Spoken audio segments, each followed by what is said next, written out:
What's up? I'm Connor, and I just sat down with my new student kit. Let's check it out. Alright, so first thing, it says Medic APAP non-aspirin tablets. Oh, that's cool. Looks like some off-brand painkillers or something.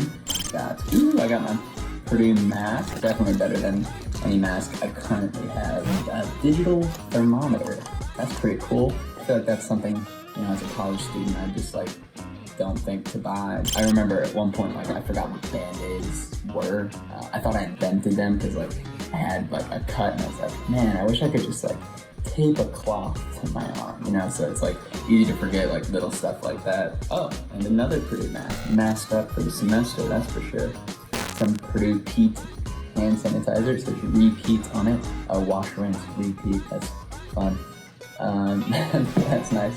2 things of 75% alcohol wipes. I'll be able to wash not only myself, but the things with which I interact. Okay, and now I got this cool little, put some colored pencils in there or something.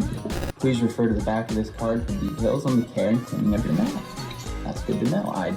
I've just been throwing it in the washer. I didn't know that there was a right way to do it. It says washing machine, you can include your, or you can wash it by hand. Okay, I've been doing it fine. How to dry. Use the highest heat setting and leave the dryer until completely dry. Or just let it air dry. Lay flat and allow it to completely dry. Okay, doesn't seem too complicated. Definitely some good gear here. And I'm gonna go back to get my face mask today. So super excited, and I feel a lot better going on campus now, knowing that I've got all of the PPE.